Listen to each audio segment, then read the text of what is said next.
Assalamualaikum warahmatullahi wabarakatuh. Jadi alhamdulillah pada kesempatan ini kita masih sempat melanjutkan diskusi kita. Nah, kali ini kita kembali berdiskusi tentang metode penelitian sosial. Metode penelitian sosial. Kali ini kita berbicara tentang instrumen penelitian. Bagaimana sih instrumen penelitian itu? Nah, apa itu instrumen penelitian? Ya, instrumen penelitian adalah suatu alat yang memenuhi prasyarat akademis. Ya, jadi alat yang memenuhi prasyarat akademis sehingga dapat digunakan sebagai alat ukur untuk mengukur satu objek atau mengumpulkan data mengenai suatu variabel yang diteliti atau suatu variabel penelitian. Jadi instrumen penelitian itu adalah alat. Kalau kita mau meneliti, apa yang digunakan untuk meneliti? Apa alatnya? Oh, alat yang saya gunakan adalah apa misalnya? Ya, kalau mau menebang pisang, alat yang digunakan apa? Berarti itu adalah instrumennya. Instrumennya adalah bisa menggunakan parang, bisa menggunakan pisau, bisa menggunakan alat-alat penebang yang lain. Lalu dari sekian banyak alat yang ada, kita akan melihat mana yang paling efektif digunakan untuk menebang pisang. Nah, itulah instrumen yang kita katakan cocok sebagai alat untuk menebang pisang. Instrumen penelitian juga ya seperti itu. Kita harus mencari dulu apa alat yang cocok. Sehingga instrumen itu dapat ya diuji dari dua hal. Yang pertama adalah uji validitasnya, uji kesahihannya atau validitasnya seperti apa. Apakah alat ukur ini kita gunakan sudah valid atau belum? Ya. Yang kedua adalah uji reliabilitas, reliable. Apakah dari hasil instrumennya itu sudah reliable atau tidak? Ya kira-kira demikian. Sehingga dikatakan bahwa uji validitas itu adalah menguji instrumen, menguji alat ukur. Sementara reliabilitas adalah menguji data yang sudah dikumpulkan. Ya, kira-kira demikian garis pokoknya. Validitas berarti kita berbicara tentang kemampuan alat ukur untuk mengukur apa yang seharusnya diukur. Jangan gunakan meter untuk mengukur liter. Ya, kira-kira demikian. Jadi kemampuan alat ukurnya pas dengan apa yang kita mau ukur. Nah, ketika alat ukurnya itu sudah pas, maka baru kita katakan sudah cocok untuk dilakukan atau digunakan sebagai instrumen penelitian. Lalu kita ke yang berikut tentang bagaimana sih yang namanya reliable. Ya, bagaimana konsistensi alat ukur ketika dipakai dalam proses pengukuran. Bagaimana konsistensinya ketika parang digunakan untuk menebang pisang, apakah parang itu sudah sesuai dengan apa yang seharusnya kita gunakan.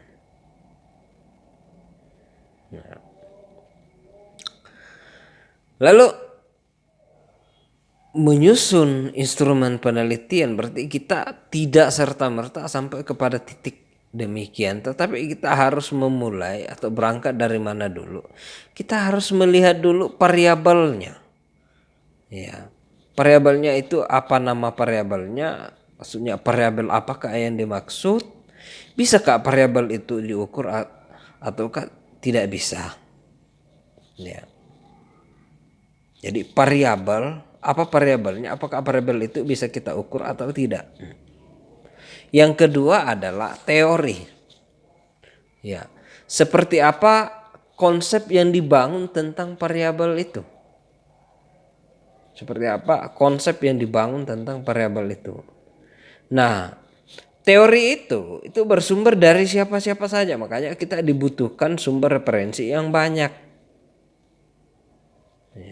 Nah, dari sekian banyak teori yang sudah kita kumpulkan, teori itu kita konstruksikan.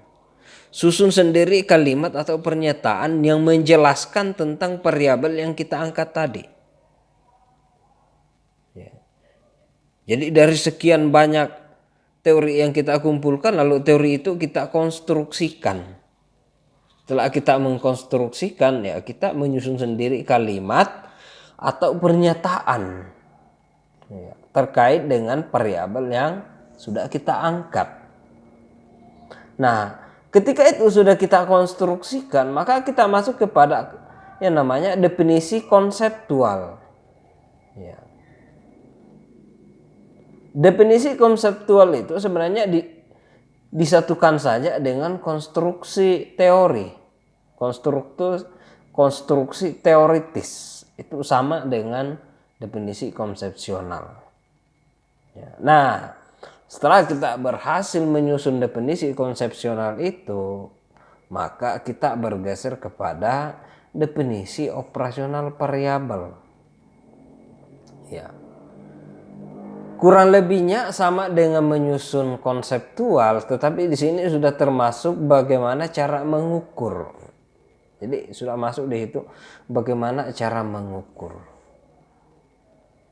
Ya. Nah, ketika definisi operasional variabel itu sudah terkumpul, maka kita masuk kepada penetapan instrumen. Instrumen apa yang mau kita gunakan? Apakah kita menggunakan kuesioner, skala sikap, tes, lembaran observasi, dan sebagainya? Atau menggunakan peneliti itu sebagai instrumen kunci kalau dalam penelitian kualitatif.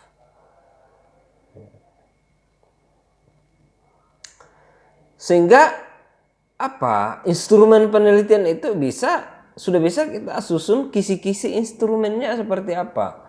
Dapat kita sajikan dalam bentuk matris. Kita melihat di situ bagaimana kesesuaian dari instrumen penelitian yang kita susun. Setelah itu baru kita masuk kepada penulisan butir-butirannya. Bagaimana menulis butir-butirannya? Membuat pernyataan atau pertanyaan. Apakah instrumen yang kita buat itu, apakah yang kita bikin ini adalah instrumen yang menyangkut pernyataan ataukah yang menyangkut pertanyaan? Nah, ketika itu sudah ada, maka tidak serta-merta instrumen itu langsung kita gunakan. Seharusnya terlebih dahulu kita lakukan uji coba instrumen. Ya, bagaimana caranya melakukan? Yaitu dilakukan terhadap calon sampel yang setara. Misalnya kita mau meneliti tentang apa ya? Meneliti tentang pemilu, khususnya kita menjadikan sebagai sampel kita adalah wajib pilih. Bisa kita ujikan ke orang-orang sekitar kita dulu yang memiliki kesetaraan dengan sampel yang akan kita tuju. Setelah itu baru kita analisis hasil uji cobanya. Kenapa harus dianalisis? Supaya kita mengetahui item yang memenuhi syarat, yang tidak memenuhi syarat atau harus di-drop. Ya. Itu yang namanya uji validitas dan reliabilitas. Ya, setelah itu baru kita revisi, setelah itu baru kita finalkan, lalu memperbanyak, lalu gunakan di lapangan. Nah, dari keseluruhan tadi dapat kita gambarkan, misalnya kita berbicara tentang variabel. Ya, apa variabelnya? Setelah kita dapatkan variabelnya, dimunculkan teori-teorinya, teori A, B, C, D. Setelah itu, teori itu kita konstruksikan atau kita bangun ke dalam definisi konseptual. Dari hasil pembangunan definisi konseptual itu kita akan menarik yang namanya definisi operasional. Definisi operasional itu kita akan menarik yang namanya indikator. Setelah ketemu dengan indikator, baru kita menyusun item-itemnya atau butiran-butirannya yang akan kita tanyakan ke sampel atau ke responden. Apa isi item atau butiran-butirannya itu, ya disitulah kita menyusun pertanyaan-pertanyaan kita. Ya. Saya contohkan misalnya kita berbicara tentang motivasi berprestasi. Lalu kita akan mengkaji terlebih dahulu tentang teori motivasi. Teori motivasi itu seperti apa sih sebenarnya? Ketika kita selesai menyusun yang namanya teori motivasi, maka kita akan mengajukan beberapa gagasan, beberapa sudut pandang tentang motivasi itu sendiri. Ya. Lalu kita mengambillah paradigma yang dibangun oleh siapa? Teorinya Maslow, teori Murray, teori Herzberg, dan teori McClelland. Ya, bisa kita tarik semua itu. Nah, dari keempat teori ini kemudian lalu kita membangun konstruksinya seperti apa? Ya. Kita membangun gagasan kita di situ. Ya, misalnya kita beranggapan atau mengatakan bahwa motivasi berprestasi adalah kesungguhan atau daya dorong seseorang untuk berbuat lebih baik dari apa yang pernah dibuat atau diarahkan sebelumnya maupun yang dibuat atau diraih orang lain. Itu motivasi. Setelah kita mengkaji tentang kajian teori-teori motivasi. Nah, setelah itu kita ketemukan, barulah kita menyusun definisi operasional variabelnya dan indikatornya seperti apa. Oh, kita menemukan satu, berusaha untuk unggul dalam kelompoknya. Seperti apa yang dikatakan berusaha untuk unggul dalam kelompoknya? Menyelesaikan tugas dengan baik. Seperti apa yang namanya menyelesaikan tugas dengan baik? Menyukai tantangan, seperti apa sih yang namanya menyukai tantangan? Ya kira-kira seperti itu. Lalu kita menyusun nanti di akhirnya butir-butir, apakah kita menyusun butir-butir pertanyaan ataukah kita menyusun butir-butir pernyataan. Ya, nanti kita pilih di situ yang mana yang cocok bagi kita untuk dimasukkan ke dalam item instrumen penelitian yang kita susun. Oke. Ya, kira-kira kajian kita tentang instrumen penelitian seperti itu, singkat tapi mudah-mudahan sangat bermakna bagi kita semua. Semoga dapat membantu kita dalam beberapa tugas-tugas yang terkait dengan penelitian sosial. Terima kasih. Pastabikul Herat. Assalamualaikum warahmatullahi wabarakatuh.